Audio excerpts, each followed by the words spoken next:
Hello everybody, welcome to our channel. I'm Mark, and if you haven't already, please subscribe to the channel and don't forget, hit that red button so you don't miss any future releases. In today's gardening video, I'm going to be talking about Japanese blood grass. It's a wonderful ornamental grass. It starts off from the ground, bright green, and then its leaves broaden out into this bright red crimson foliage, and it looks absolutely stunning in the garden.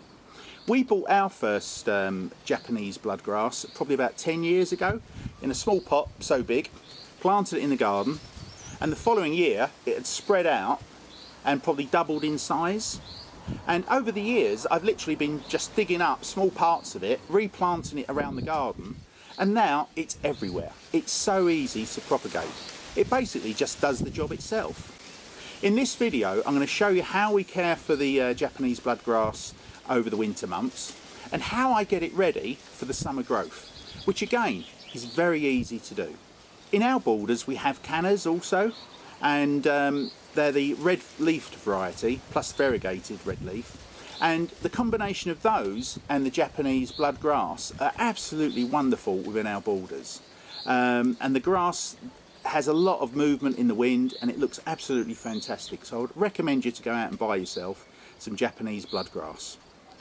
So guys, with the Japanese bloodgrass plus our cannas, we've also got bananas in the garden, birds of paradise, plus cordyline trees. We've really created a subtropical feel to our garden. And you know, the Japanese bloodgrass just create that little bit of movement and colour at sort of ground level. And then the other plants are just staggered up in height, and throughout the summer months the garden looks absolutely spectacular. Guys, the winter care for Japanese bloodgrass couldn't be simpler. We leave it alone. We just leave it in the ground. And our winters we might get down to -10, and you'll find in the spring all our Japanese bloodgrass will look all sort of brown and look as though it's dead. It's not. And what I do is I wait until May, and then I just remove the old foliage, and you'll see all new green shoots coming up. And within a couple of weeks of moving all that dead foliage, it's looking spectacular again. And within a few weeks it's back up to 20-24 inches in height. The red leaves are there and it looks absolutely stunning. It looks after itself. It's such an easy plant to look after. Guys, this was the original Japanese bloodgrass, and I've now propagated it all around the garden. This is how it looks after the winter, and I'm now going to show you how I'm going to clean it up. Okay, here's a patch of Japanese bloodgrass that's been overwintered. As you can see, it all looks sort of brown and dead, but actually it's still fully alive, and it's just a case of running my fingers through the grass, taking out all the old material so that all the new growth can get the light.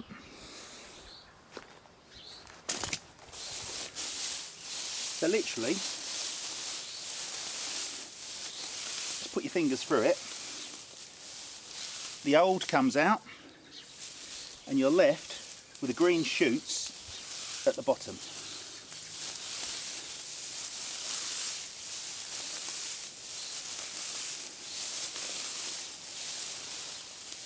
And you'll discover that there's weeds growing through it as well, so we can pull them out.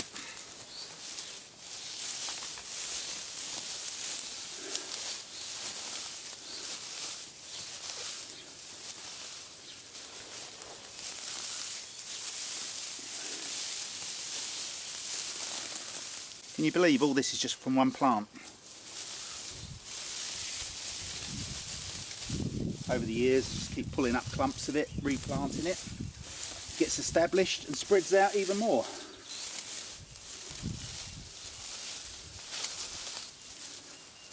Now the old material has been taken out and removed, the Japanese bloodgrass will start to grow very quickly now, and it will fill up any gaps. As I was cleaning it, I've just pulled out one small plant, and this is how you propagate Japanese bloodgrass.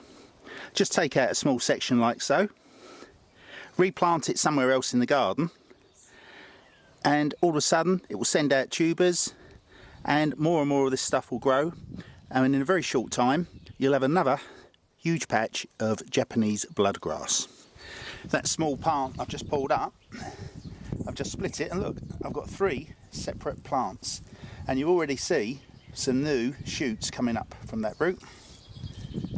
There's 3 new shoots here. That one's yet to have any, but it will do. So if I just plant that in 3 separate parts of the garden, all of a sudden the Japanese bloodgrass will start to get established in those areas of the garden. It's that simple, guys. Okay guys, here's the bed of Japanese bloodgrass tidied up.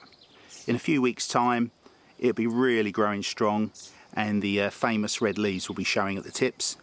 I'll just show you how much this has spread over the garden through propagation. So this was all done 2 years ago and it's fully established now, but we've got it all along the rockeries for about 20 metres, and whenever the plant gets too established and the clumps perhaps start growing, in this case onto the path, I'm just going to pull this up and replant it where I want it to go. Just in this small patch here there's probably a dozen plants at least, and this was the first bed. I haven't tidied these up yet, but what I wanted to show you was that it really complements the cannas that we grow. You know, the Japanese bloodgrass is green with red tips, and our cannas are all red and green leafed. So they really complement one another in the garden. So here we have some winter Japanese bloodgrass that hasn't been cleared yet, but alongside it, look, there are some new shoots growing up already. So basically I initially planted it here, and then it sent suckers over to here, and it's now shooting up exactly as the cannas do. So it goes all along. So this is my job for the weekend, tidying up these borders. Guys, I hope you've enjoyed this short video on Japanese bloodgrass. Give it a try. It's so easy to grow in your garden, easy to propagate, and it looks wonderful. If you haven't already, please subscribe to the channel. Don't forget, hit that red button so you don't miss any future releases. Look after yourselves, stay safe, and I'll see you again soon. Take care, everybody.